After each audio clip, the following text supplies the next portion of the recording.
Oh, what in God's name have you said? What have you said? Yet it is obvious that things or business is actually going down. Things are not actually working the way you envisaged it to work. The business is not coming the way you actually proposed. And you remember that while you were getting into this business, people said that it wasn't the right business for you to venture into. People said that the business wasn't a good one. People said that you were going to run at loss. And now it looks as though what people said is actually coming to pass in your life. But my big question for you is, what have you said? What have you said about it? What have you said about the business? Yes, you entered into a relationship and you remember the relationship right now is eating you, is killing you. You can't really share some parts. You can't really open up. Why? Because the relationship is eating you so deep, so bad. And you remember when you got involved in this relationship, you loved this guy, you loved this girl with the whole of your heart. You remember what people said. Hey, they told you that this guy is not a good guy for you. They said that this guy was going to abuse you. They said that, hey, this guy is going to cheat. She's going to use your head. And right now it looks as though everything people said about the relationship is coming to pass. And it's really, really eating you up. But my question for you is, what have you said? About a year, what have you said? What really, really have you said? I'm talking to someone this now who, your spiritual life is going down.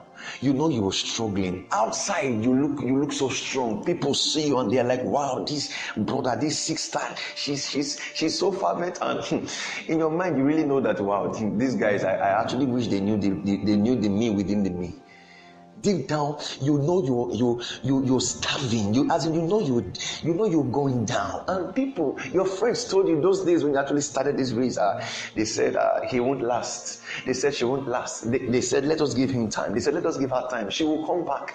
They said the Christian life got tired. They said you were gonna run back to them. And right now it looks as though all they said is coming to pass. But my question for you is, what have you said? About this situation, what have you said? What have you said? I'm talking to someone right now who things are not really things, your life is really, really, it looks as though your life is falling apart. Nothing is adding. Nothing is adding. You're struggling. You're working hard, but compared to the strength you put into what you do, in response to what you get from it, they don't match. Nothing is really adding. And you always remember what people said. They said you were going to fail, so they said. They said you were going to give up, so they said. They said you were going to, you were going to shed tears, so they said. Correct, so they said. But what have you said? What are you saying? What have you said? I'm saddled with the responsibility this now to actually ask you this big question, beloved. What have you said? About the business, what have you said? About the relationship, what have you said? About the career, what have you said? What have you said, or what are you saying? What have you said? About the family, what have you said? You told some persons that you're actually going to get married this year, and they said, you're joking. So they said, but what have you said, or what are you saying? Death and life are in the powers of your tongue, beloved. Not in the tongues of others. They are in your tongue. Death and life are in the powers of your tongue. And Bible didn't say in the powers of their. No, it said in the powers of your. Die. Their own tongue. So what people say doesn't really matter. It doesn't really matter if you can stay put in saying what you want to experience. What have you said? I say something. I say something. I actually stand to be corrected. The cross, the nails on the cross didn't kill Jesus. Never. The nails on the cross had nothing to do with the death of Jesus. Jesus didn't die because he was nailed. Jesus died because of his words. The nails did not end Jesus Christ's life. His words did. It is impossible for a God who is Jesus, a Messiah. It is impossible for God to die in the hands of men. No, it is impossible. So when it was time for him to actually dot the I's and cross the T's, he said, Father, into thy hands I commit my soul. Then he said afterwards, it is finished.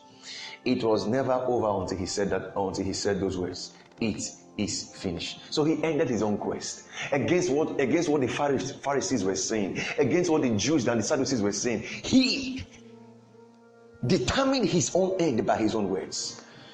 So beyond what people said, beyond what people are saying about you and about your visions, what have you said? You shared your plans, you shared your vision, you shared your dreams, you shared your goals and targets with some people, and they said so many things. Yes, that's their opinion. But hello, beloved, what have you said? What have you said? What have you said? Proverbs 18:21. It says, a man's belly shall be satisfied by the fruit of his own mouth. By the fruit of his own mouth. The same proverb, Proverbs 12:14, it says, a man shall be satisfied with good by the fruits of his mouth. Furthermore, it said in 13:2, he said, a man shall eat good by the fruit of his mouth. The fruit of his mouth. The fruit of his mouth. The fruit of your mouth. 15:24 also said something. Oh, help me, Holy Ghost. 15:24 said something. He said, a man had joy, the answer of his mouth. Luke said, God speaking, he said, I've given you a mouth and a wisdom. No matter what people are saying, if you don't say otherwise, you won't see otherwise.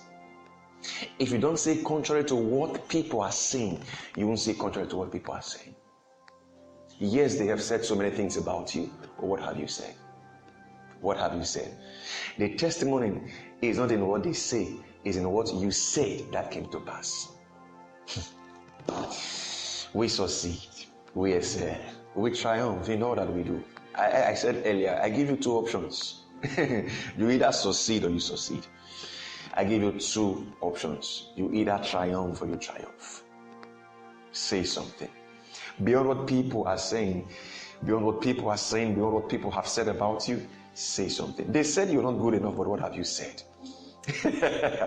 They said you're not good enough, but what have you said? They said you will come begging, but what have you said? They said you will quit, but what have you said? Say something. God is ready to hear. He said, he spoke to Moses, he said, say unto my children, he said, as they have spoken into my ears, so will I do unto them. The Egyptians spoke, they spoke loud, but God was waiting for he was in wait. He was waiting patiently for the words that came out from the mouth of the Israelites. What have you said? Beyond what people are saying is the words that you say. Death and life are in the power of your tongue. Is a blessed season for us, but beyond it being a season, we have to enforce the reality of this season by our own words. Remember, I said something. The nails didn't kill Jesus; his words did. What people say won't kill you, but what you say for yourself will. In closing, the good book, the gospel, says something.